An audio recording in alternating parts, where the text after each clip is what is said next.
Hello and welcome to another Assetto Corsa video. Now, many years ago, Top Gear did a challenge in which they tried to get a 4-transit van to lap the full Nürburgring track in under 10 minutes. Now this may sound like a bit of an odd challenge if you don't know what the Nürburgring is, because if it's a track like Brands Hatch for example, then getting anything around it in under 10 minutes should be very easy.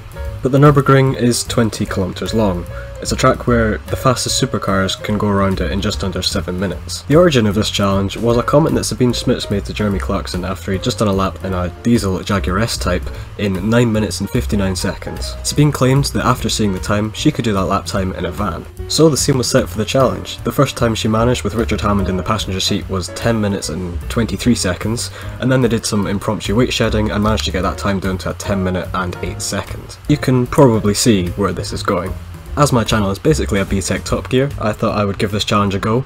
There's a fantastic mod of the 4-transit that they actually used on Top Gear that you see here wallowing around Brands Hatch that I decided to get some practice with it. I'll make sure to leave a link down in the description. Now the mod isn't actually the lightened version of the transit, so really we'll be aiming more for the 10 minute and 23 second time that they set first. Before we get started with the repeated crashing of a 4-transit around a German toll road, to put into context exactly how slow this thing is, I decided to drag race it against a normal car, a Subaru WRX Estate.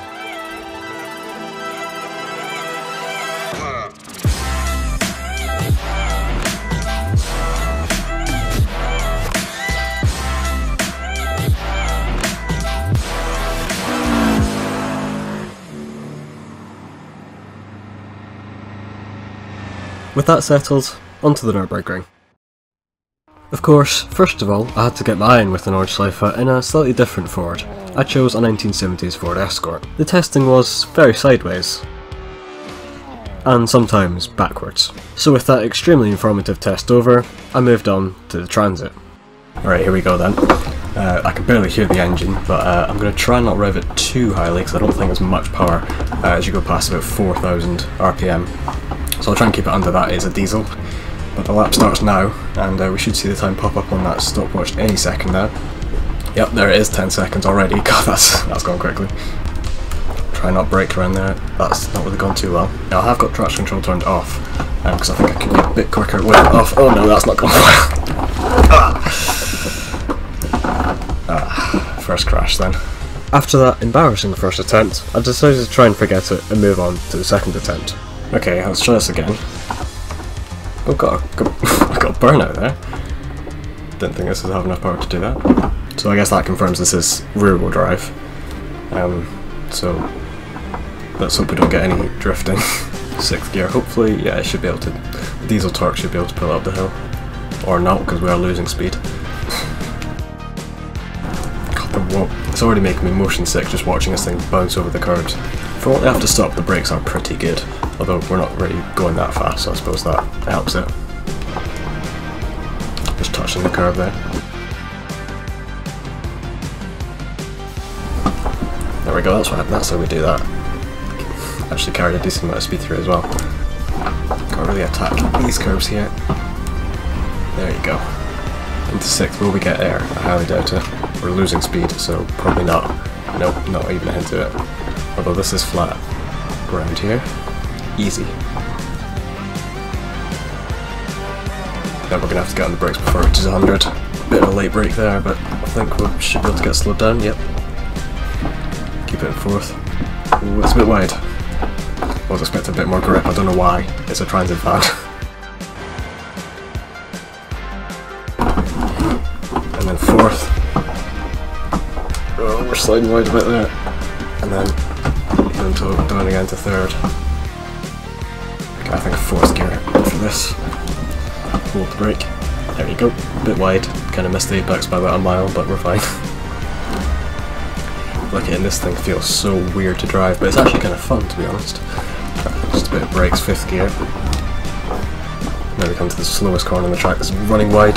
I felt like going to grass a little bit there. I'm just going to start braking fairly early. God, just got a bit oversteer on the way in and on the way out. Oh no! Oh, you're kidding. I've spun a transit van. Don't know how I did that. Well, I did that by shifting the transit down to 2nd. Yes, in my panic of trying to get it stopped for the slowest corner on the track, I put it a gear too low, and that basically revved it way too highly and made the car van, very unsettled for the corner. As you might have been able to tell, I didn't really know what gear to put the Transit in around a lot of the corners around the lap, so for attempt 3 I at least hoped to get it around a full lap without spinning. So there we go, starting the lap now. Feels weird to say that I keep overstepping the limit on in a Transit, but it's true. I keep just getting the gears wrong. I think that's the main thing, I'm getting the gears wrong, it's over-revving and then it's just spinning. Whoa, I think I actually just got air off of the curb there. I mean, it's I know I'm driving a van and everything, but it's still a scary braking zone that, because it's kind of, the way it curves, it kind of makes it quite narrow as we flick it left. Try and carry enough momentum, just braking to bring the rear around, get that rotation. That seemed to work pretty well. Okay, I don't think I'll shift down to 5th immediately, I'll just throw it over this curb nearly flat out and then down to 4th. Down here hard on the brakes. I'm actually sliding a little bit there. It kind of took a bit too much speed in. I'll keep it narrow here because I've been running wide quite often at this left-hander. Right, I think just left foot braking down here. I don't think 3rd gear is what you want. We should have enough torque in 4th just to carry it through, and we do. I've been having a few accidents there going a bit too wide, so I'm just going to bring it down to 5th, actually get the back end out a little bit while I was shifting down. Maybe a bit of a clunky gear change, but we'll forget about that. Now down to here. Now 2nd gear is definitely not the way to go, so I'm just going to put it into 3rd and leave it there as we crank on the steering, get a bucket load of understeer on the way out, and very nearly go on the grass. I like 4th gear for a lot of these corners, as I can feel the back end coming around again as we use a lot of the curb on the exit. A little bit unintentional, but it seemed to actually give us a good propulsion or boost up to this corner here. A good catapult up to the next corner is what I meant to say. Yeah, driving and talking while I'm trying to concentrate on doing a good lap isn't really my strong point. I'll try my best though. Here we go, turning in, trying not to screw off any speed. The only reason I'm losing speed is we are still going up a hill. Not because I'm squealing the tyres or anything. The 3rd gear is what we need for this. It's a bit of a slower corner, so just chuck it in, try and keep the power on. That was pretty good. Good slingshot out of the corner as well. Chuck it over the curb and then chuck it over the right hand curb as well. Early turn, and that was a lot of fun. Just the way it bounced over there. That left foot braking up the hill as it's once again wobbling. That suspension is not very good at all. More left foot braking I think down here as we just hold 5th. We're going to hold 5th all the way down here I think. Understeer, nothing I can do about that. And then more left foot braking around here, try not to clobber the curb on the entry or the exit, although the exit curb is quite flat, so I think we can get away with that. But we've got a minute. If we're going to aim for under 10 minutes, then that's 9 minutes there. I think this section should be flat if we get an early turn in. Not quite, I just had to have a confidence lift that I was going to go on the gravel. 30 seconds now until we hit that 10-minute barrier. I don't think we're going to get under it, but it's worth a shot to get as close to it as we can. It's the whole point of this video. Now to the 2nd carousel, I'm going to try and get an early turn in and keep it low. Down to 3rd, that was maybe a mistake. There's 10 minutes gone now. So yeah, we're definitely not getting under the 10 minutes. The time that Sabine did with the lightened Transit, remember, was 10 minutes and 8 seconds, which is now, but now we're aiming for the 10-minute 23 that she first did with the heavier van to begin with. Come on, there's 10:15. Could we get 10:23? I don't think it's going to be under 10:23. And there's the 10:23 now. Is it even going to be under 10:30? Come on, 10:27, 28, 29. Oh, 10:29.7. That is difficult.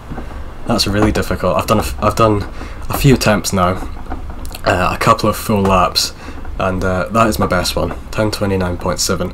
So at the time of recording this, I thought that 10:29.7 would be the fastest I'd be able to go in this video. However, I wasn't quite satisfied with that lap, and I felt I could shave off maybe another second or so. So I went out, forgot that I was presenting a YouTube video, and tried to go as fast as I could.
So there you have it, a 10 minute 27.4 was the best I managed to do in the transit. I did manage to shave off about 2 and a bit seconds, which I was actually quite pleased with. There was only one major mistake I can think of. Towards the end of the lap I got a big batch of understeer, and that probably cost me about half a second or so. Either way though, I'm fairly happy with the lap, about 4 seconds away from the 10.23 that I was trying to aim for. While that does sound like a pretty big gap, the Nürburgring is a pretty big track, so there's a lot of time to make little mistakes that you can lose time. Anyway, that is it for this video. Thank you for watching. If you did enjoy, please make sure to like this video, and if you do have Assetto Corsa, then I'll leave a link to the mod in the description so you can have a go with it, and probably be able to beat my time. Anyway, until the next video, goodbye.